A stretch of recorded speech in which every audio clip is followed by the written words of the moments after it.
I was 18 years old when I got married. I belonged to a very conservative family, a Baloch family, where good daughters never say no to their parents.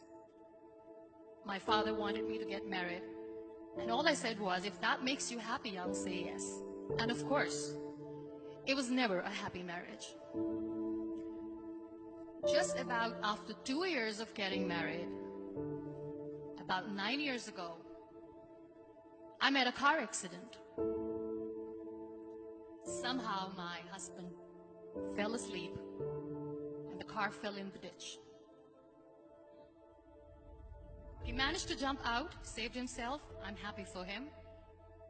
But I stayed inside the car and I sustained a lot of injuries. The list is a bit long. Radius ulna of my right arm were fractured. The wrist was fractured. Shoulder bone and collarbone were fractured. My whole rib cage got fractured. But that injury that changed me and my life completely was the spine injury. Many people came to rescue. They gave me CPR. They dragged me out of the car. And while they were dragging me out, I got the complete transection of my spinal cord. Those 2.5 months in the hospital were dreadful. I was at the verge of despair. One day, doctor came to me and he said, well, I heard that you wanted to be an artist, but you ended up being a housewife. I have a bad news for you. You won't be able to paint again. Next day, doctor came to me and said, your spine injury is so bad, you won't be able to walk again. I took a deep breath and I said, it's all right.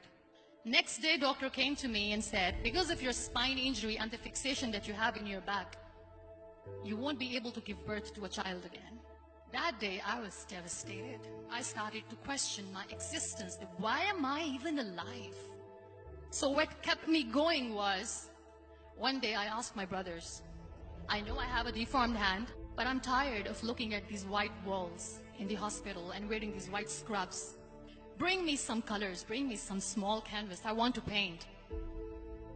So the very first painting I made was on my deathbed, where I painted for the very first time. What an amazing therapy it was. Without uttering a single word, I could paint my heart out. I could share my story. People used to come and say, what lovely painting. So much color. Nobody could see the grief in it. Only I could. And that day I decided that I'm going to live life for myself. I am not going to be that perfect person for someone. I am just going to take this moment and I will make it perfect for myself. That I'm going to fight my fears. So I wrote down one by one all those fears. And I decided that I'm going to overcome these fears one at a time. You know what was my biggest fear? Divorce. But the day I decided that this is nothing but my fear, I liberated myself by setting him free. And I made myself emotionally so strong that the day I got the news that he's getting married, I sent him a text that I'm so happy for you and I wish you all the best.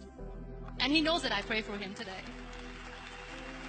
Number 2 was, I won't be able to be a mother again. And that was quite devastating for me. But then I realized there are so many children in the world, all they want is acceptance. So there is no point of crying, just go and adopt one. And that's what I did.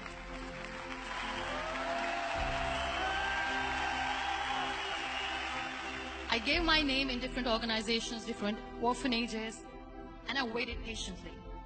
2 years later, I got this call from a very small city in Pakistan. I got a call and they said, are you Muniba Mazari? There is a baby boy and would you like to adopt?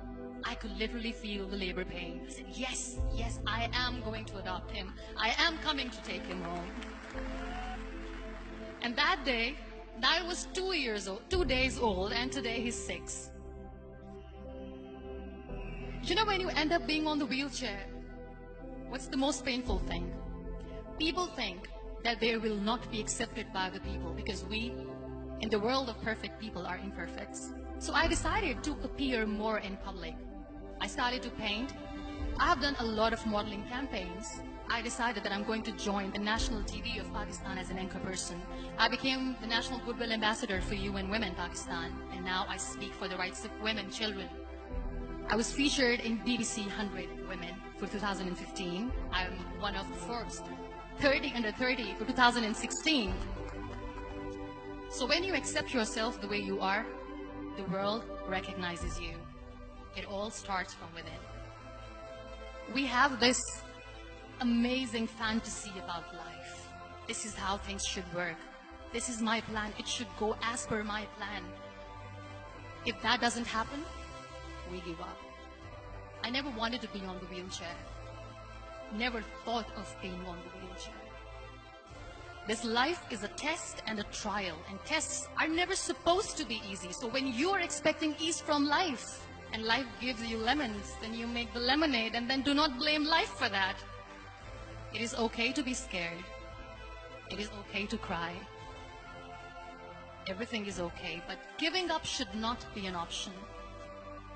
They always say that failure is not an option. Failure should be an option, because when you fail, you get up, and then you fail, and then you get up, and that keeps you going. Embrace each and every breath that you are taking. Celebrate your life. Live it. Don't die before your death. Real happiness lies in gratitude. So be grateful, be alive, and live every moment.